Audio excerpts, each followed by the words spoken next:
உற்சாகத்துடன் நான் உமக்கு பலியிடுவேன். கர்த்தாவே, உமது நாமத்தை துதிப்பேன், அது நலமானது. சங்கீதம் 54:6.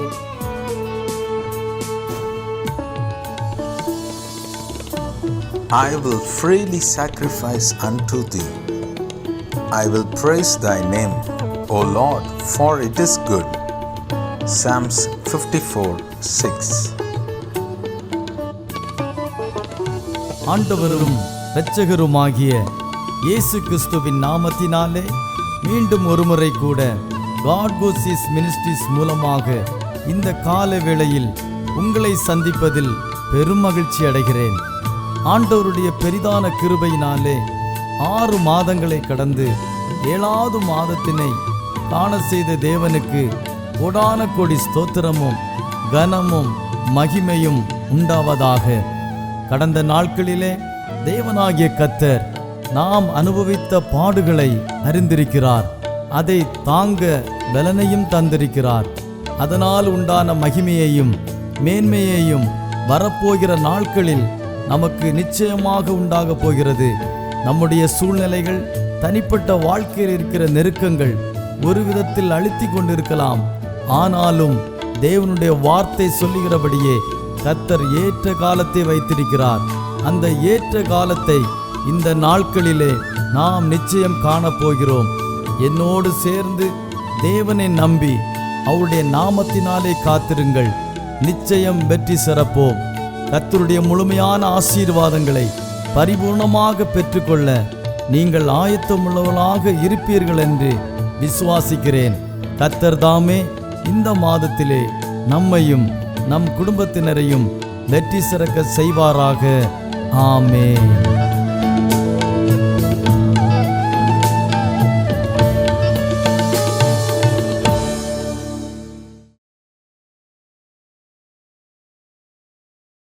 ஆண்டவரும் இரட்சகருமாகிய இயேசு கிறிஸ்துவின் நாமத்தினாலே இந்த மாதத்தில் இன்றைய மன்னா நிகழ்ச்சி மூலமாக உங்களை சந்திப்பதில் மிகுந்த மகிழ்ச்சி அடைகிறேன். நாம் ஜெபிப்போம். அன்புள்ள பரலோக பிதாவே, இன்றைய மன்னா நிகழ்ச்சியின் மூலமாக கர்த்தருடைய வார்த்தையை கேட்க வருகிற ஒவ்வொரு ஜனங்களுக்காக நாங்கள் ஜெபிக்கிறோம். கர்த்தர் இவருடைய வாழ்வில் நன்மைகளையும் ஆசீர்வாதத்தையும் கொடுக்க வேண்டும் என்று சொல்லி நாங்கள் ஜெபிக்கிறோம். இந்த நாளில் விசேஷமாய் இந்த நாள் இன்றைய மன்னா நிகழ்ச்சி மூலமாக தேவனுடைய வார்த்தைகளை அனுப்பி அவருடைய இருதயத்தை உணர்த்த வேண்டும் என்று சொல்லி ஜெபிக்கிறோம். இயேசு கிறிஸ்துவின் நாமத்தில் ஜெபிக்கிறோம் நல்ல பிதாவே, ஆமென். ஆண்டுடைய நாமத்திற்கு அன்பின் வாழ்த்துக்கள். இந்த நாளிலே ஏசாயா 44 அதிகாரம் 21 கடைசி பகுதி, நீ என்னால் மறக்கப்படுவதில்லை. இந்த வார்த்தை எப்படி வந்ததென்றால், நான் வசனம் வாசிக்கும் முன்னாடி ஒரு சகோதரிக்காக, அதாவது பின்வாங்கி போன ஒரு சகோதரிக்காக ஜெபித்து கொண்டிருந்தேன். இப்போ அந்த வார்த்தையை கர்த்தருடைய ஆவியானவர் தந்தார், நீ என்னால் மறக்கப்படுவதில்லை என்று. ஏன் அந்த வார்த்தையை ஆண்டவர் தந்தார் என்றால், அந்த சகோதரிக்கு எவ்வளோ சத்தியத்தை கொடுத்தும் உணராமலும் அறியாமல் இருக்கிறதுனால அவளுக்கு அந்த வார்த்தையை கொடுத்தேன். ஆனாலும் அவங்க மனம் திரும்பவில்லை. மீண்டும் பழையபடி பாரம்பரிய கட்டுகளில் தான் இருக்கிறதை நான் பார்க்கிறேன். இந்த நாளிலே யாக்கோபே, இஸ்ரவேலே, இவைகளை நினை, நீ என் தாசன், நான் உன்னை உருவாக்கினேன். நீ என் தாசன் இஸ்ரவேலே, நீ என்னால் மறக்கப்படுவதில்லை. இந்த வார்த்தையில் அநேகர் மறந்திருப்பார்கள். அநேகர் ஆண்டவர் விட்டு விலகி மறந்து போயிருப்பார்கள். ஆண்டோடைய வசனத்தை விட்டு விலகி, ஆண்டோடைய வார்த்தைகளை விட்டு விலகி அவர்கள் மறந்து போயிருப்பார்கள். ஆனாலும் கர்த்தர் தேடி வருகிற தெய்வம். எனக்கு அருமையான தேவனுடைய பிள்ளைகளை, நீங்கள் ஒருவேளை மறந்து போகலாம், சில மனிதர்கள் மறந்து போகலாம், சில பிள்ளைகள் மறந்து போகலாம், சில பெற்றோர்கள் மறந்து போகலாம், சில தாய் தகப்பன்கள் மறந்து போகலாம், சிலர் வயதான பெற்றோர்களை விட்டு அநாதை இல்லங்களில் கொண்டு போய்விடலாம். யார் மறந்தாலும் ஆண்டவர் உங்களை மறப்பதில்லை. ஏன் ஆண்டவர் மறந்து போகிறார் என்பதை குறித்து உங்களிடத்தில் ஒரு சில வார்த்தைகளை சொல்லி நான் முடிக்கலாம் என்று இருக்கிறேன். ஏசாயா 44 அதிகாரத்தில் 18 வசனம் சொல்லுகிறது, அறியாமலும் உணராமலும் இருக்கிறார்கள், காணாதபடிக்கு அவர்கள் கண்களும் உணராதபடிக்கு அவருடைய இருதயம் அடைக்கப்பட்டிருக்கிறது. இந்த வேத பகுதியில் விக்கிரகத்தை நாடி ஓடுகிறவர்களை குறித்து தான் ஆண்டவர் பேசுகிறார். நீங்கள் அதில் பார்க்கும் பொழுது அதிகமாய் தெளிவுபடும். என்ன வாசிக்கிறோம்? ஏசாயா 44:10 ஒன்றுக்கும் உதவாத தெய்வத்தை உருவாக்கி விக்கிரகத்தை வார்ப்பிக்கிறவன் எப்படிப்பட்டவன் என்றும், அது கொல்லனை குறித்து, அந்த சிற்பியை குறித்து அதில் பேசியிருக்கிறார். தேவனுடைய வார்த்தை வருகிறது பாருங்க. அது மீதியான துண்டை தனக்கு விக்கிரக தெய்வமாய் செய்து அதன் முன் விழுந்து அதை வணங்கி, நீர் என் தெய்வம், என்னை ரட்சிக்க வேண்டும் என்று அதை நோக்கி மன்றாடுகிறார்கள். அநேகர் எதெல்லாம் விக்கிரகம், மனைவியை விக்கிரகமாக நினைக்கிறார்கள், பணத்தை விக்கிரகமாக நினைக்கிறார்கள். இப்படி நிறைய சம்பவங்கள் தேவனுடைய வார்த்தைகள் இருக்கிறது. விக்கிரகம் எது? இப்போ சிலர் இந்து மக்கள் சிலை வழிபாட்டை குறித்து நான் சொல்லவில்லை. கிறிஸ்தவர்கள் கூட இன்னைக்கு விக்கிரகத்தை வைத்து மேன்மை பாராட்டுகிறார்கள். எதை குறித்து மேன்மை பாராட்டுகிறார்? பணம் ஒரு விக்கிரகம். ஏன்னா பணம் இருந்தால் தான் ஏன் வாழ முடியும். பணம் ஆசைப்படுகிறவன் உண்டு, பண தேவை இருக்கிறது, அது வேற விதம். ஊழியத்தில் பண தேவைகள் இருக்கிறது, நம்முடைய வாழ்க்கைக்கு பண தேவை இருக்கு. ஆனால் அதிலேயே ஆசை வச்சு, அதிலேயே விழுந்து கிடந்து, பணத்துக்கு மேலே ஆசை வைத்து ஆண்டவரை மறந்து போகிறவர்கள் உண்டு, ஜெபிக்கிறதை மறந்து போகிறவர்கள் உண்டு, ஜெபம் பண்ணுறதை விட்டுருவாங்க. இப்போ எனக்கு அருமையானவர்களே, நான் கூட சில நேரங்களில் மனம் சோர்ந்து போயிருக்கிறேன், மனமடிந்து என்னுடைய வாழ்க்கையில் பல சோதனைகள், பல இன்னல்கள், கட்டுகள் வரும் பொழுது நான் ஆண்டவரை விட்டு விலகி போகும்போது கர்த்தர் என்னோட வசனத்தின் மூலமாக பேசுவார். இப்போ பாருங்கள், பழைய காலங்களில் பாறை ஜெபம், நான் தனிப்பட்ட முறையில் பாறையில் போய் ஜெபிப்பேன். ஆனால் சமீப காலமாக என்னால் பாறையில் போய் ஜெபிக்க முடியலை. ஆனால் ஆண்டவருடைய வார்த்தை சொல்லுகிறது, மகனே, நீ என்னை மறந்து போனாய், நான் உன்னை மறக்கவில்லை. நீ என்னை மறந்து போனாய், நான் உன்னை மறக்கவில்லை என்று தேவனுடைய வார்த்தை திட்டவும் தெளிவுமாக வருகிறது. பாருங்க, இதில் அறியாமலும், ஏசாயா 44:18 அறியாமலும், ஆண்டவரை குறித்து அறிய மாட்டார்கள். அறிய வேண்டும் என்றால் வசனத்தின் மூலமாக தான், பைபிள் மூலமாக தான் தேவனுடைய வார்த்தைகளை, வசனங்களை அறிய முடியும். பாருங்கள், அநேக புக்குகளை வைத்து பிரசங்கத்தை தயார் பண்ணுவார்கள், அதில் அறிய முடியாது. நீங்கள் வசனத்தை, பைபிளில் இருக்கிற வேதாகமத்தை வாசித்து பரிசுத்த ஆவியானவர் உங்களோடு பேசுகிற ஒவ்வொரு வார்த்தைகளை அறிய வேண்டும். நீங்கள் அறிய வேண்டும் என்றால், நானே தேவன் என்று அறிந்து கொள்ள வேண்டும் என்றால், தேவனுடைய சமூகத்திலே உட்காருங்கள், அவரை அறிந்து கொள்ளலாம். தேவனுடைய சமூகத்தில் முழங்கால் படியிட்டு ஜெபியுங்கள், அவரை அறிந்து கொள்ளலாம். வேத வசனத்தை தினமும் வாசித்து பாருங்கள், அதை அறிந்து கொள்ளலாம். அறியாமலும், சிலர் உணராமலும், சிலருக்கு உணர்வே வராது.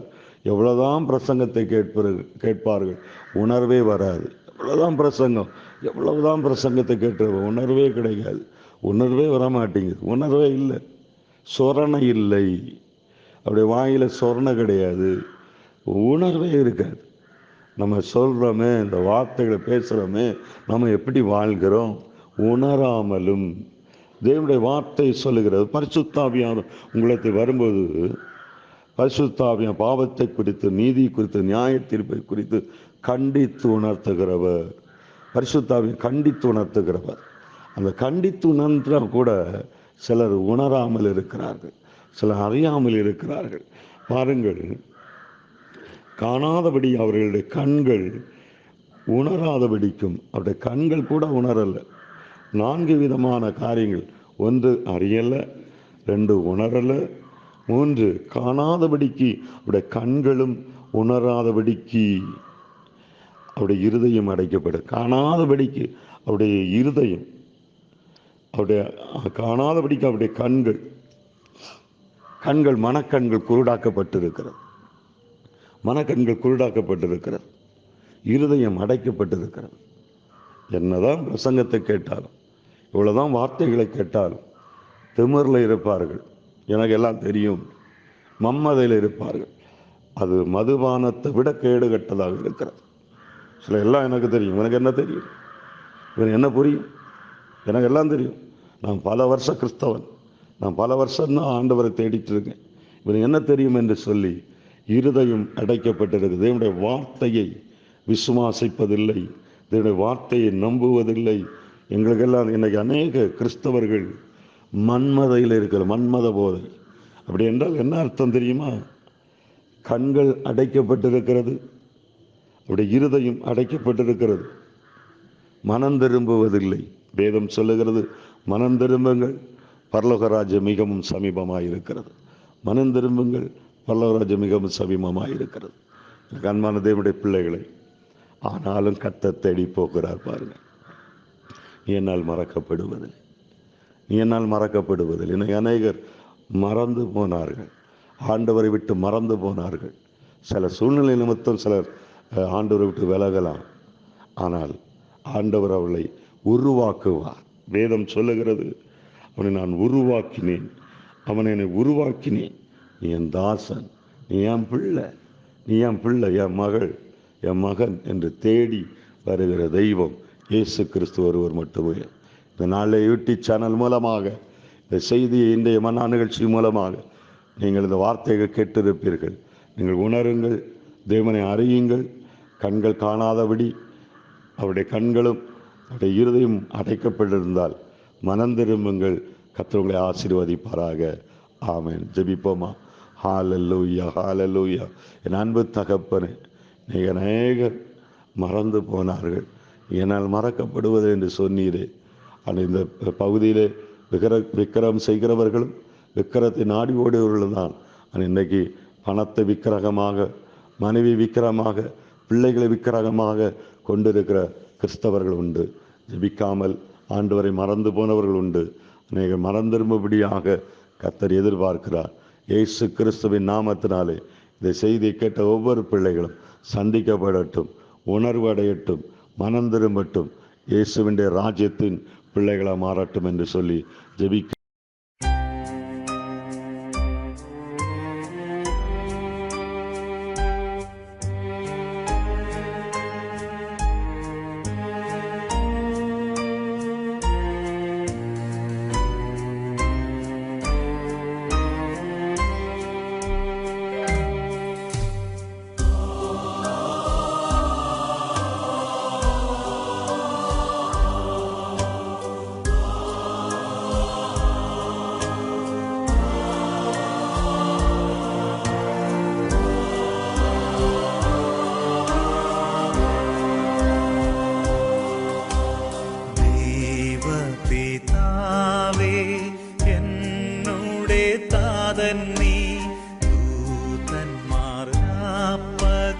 വാഴ്ത്തിടുന്നു നന്ദിയാൽ വണങ്ങും തിരുമുൻപിലിന്നേരം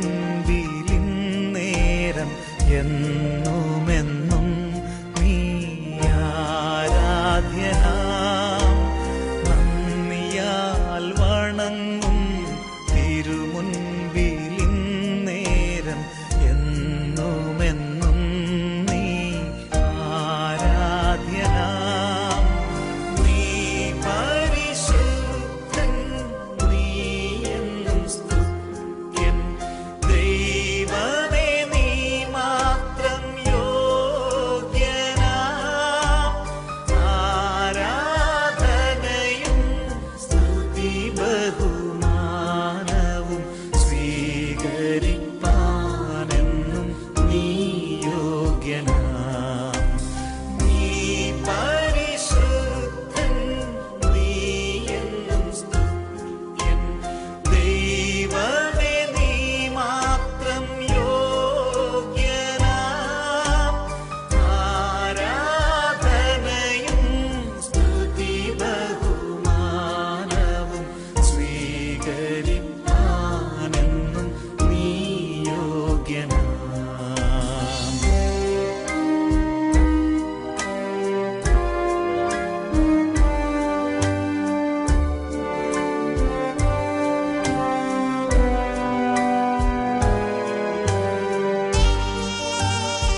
കർത്തനാം രക്ഷകൻ നീ. ദൂതന്മാർ രാപ്പകൽ വാഴ്ത്തിടുന്നോ, നന്ദിയാൽ വണങ്ങും തിരുമുൻപിലിന്നേരം എന്നുമെന്നും നീ ആരാധ്യനാം. നന്ദിയാൽ വണങ്ങും തിരുമുൻപിലിന്നേരം എന്നുമെന്നും നീ ആരാധ്യനാം. നീ പരിശുദ്ധൻ, നീ എന്നും സ്തുത്യൻ. ദൈവമേ നീ മാത്രം യോഗ്യനാം. ആരാധനയും സ്തുതി ബഹുമാനവും സ്വീകരിപ്പാനെന്നും നീ യോഗ്യനാം. ആരാധനയും സ്തുതി ബഹുമാനവും സ്വീകരിപ്പാനെന്നും നീ യോഗ്യനാം.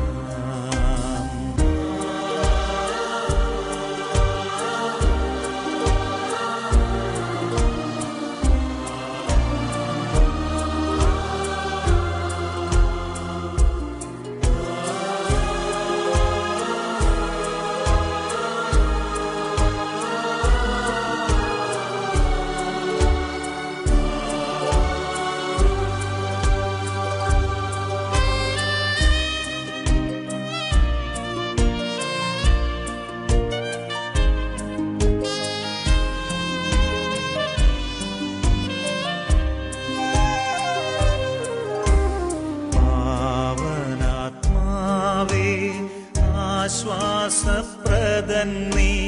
ദൂതന്മാർ രാപ്പകൽ വാഴ്ത്തിടുന്നോ, നന്ദിയാൽ വണങ്ങും തിരുമുൻപിലിന്നേരം എന്നുമെന്നും നീ ആരാധ്യനാം. നന്ദിയാൽ വണങ്ങും തിരുമുൻപിലിന്നേരം എന്നുമെന്നും നീ ആരാധ്യനാം. നീ പരിശുദ്ധൻ, നീ എന്നും സ്തുത്യൻ.